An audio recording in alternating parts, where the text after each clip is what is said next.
Purim Sameach, Shalom Uvracha tout le monde. Quelques halachot sur la fête de Purim en général et surtout pour la fête de Purim de cette année 5781-2021 avec le Covid et tout ça. Premièrement, j'insiste un petit peu sur une vidéo sur ce que j'avais dit dans une autre vidéo, que écouter la Megillah à travers un micro, un zoom, une radio, un téléphone, ça n'acquitte absolument pas de la mitzvah de Megillah. On doit aujourd'hui, nous sommes aujourd'hui le jeudi, donc avant Purim, la veille de Purim. Ce soir, ce sera Purim, on devra écouter la Megillah. Donc aujourd'hui, on doit se rappeler de la mitzvah de Marta Shekel en mettant à la Tzedaka 3 pièces de 50 centimes d'euros pour nous en Europe, pour un demi-shekel pour les Israéliens et un demi-dollar pour les Américains, etc. On a l'habitude de le faire avant Mincha. Si on le fait après Mincha, si on ne l'a pas fait avant Mincha, on le fera après Mincha. Bezrat Hashem. Ce soir, à Paris, région parisienne, 17h21, c'est le Plag à Mincha. D'une façon exceptionnelle, on pourrait faire la Megillah à 17h21, ce qui peut arranger pas mal de monde pour écouter la Megillah le plus tôt possible, pour rentrer à la maison vers 18h, comme le couvre-feu commence à 18h. D'autres préfèrent faire la mitzvah bien comme il faut, et donc ils viendront à la synagogue, comme les horaires ont déjà été publiés au Bet Rabad, pour écouter la Megillah. Sachez quand même que tout a été fait pour que ce soit dans la plus grande des sécurités au niveau du Covid. La Megillah, il faut absolument l'écouter 2 fois. Une fois ce soir et une fois demain dans la journée. On ne peut pas s'acquitter avec une d'entre elles, et même si on l'écoute 2 fois ce soir ou 2 fois demain, c'est pas bon. Il faut écouter une fois ce soir, une fois demain. Demain, après la Megillah, après qu'on aura écouté la Megillah, alors on va procéder au mitzvot de Purim. La mitzvah de Mishloach Manot consiste à envoyer 2 mets de nourriture prête à la consommation, bien sûr cachère surtout pour la personne qui le reçoit. Il faut qu'il puisse en profiter.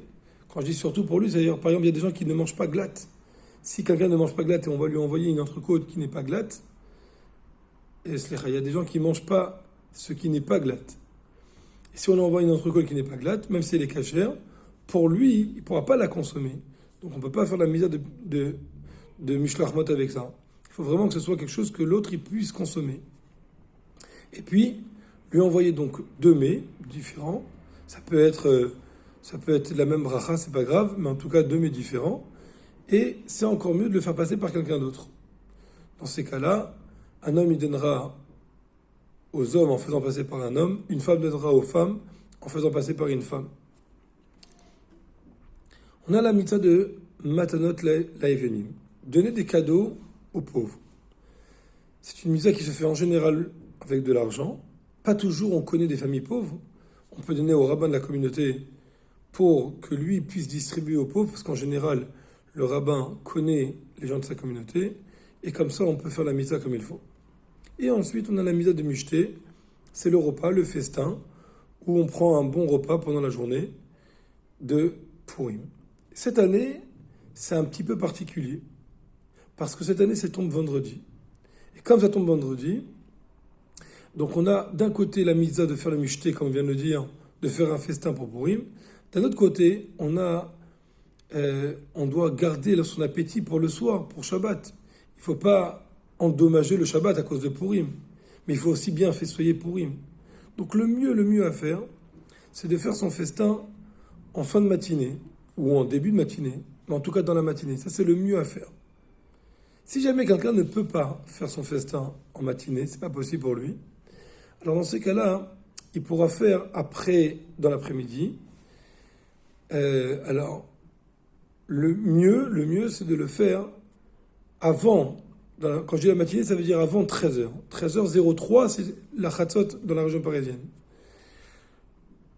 S'il ne peut pas le faire avant, alors il le fera après 13h30.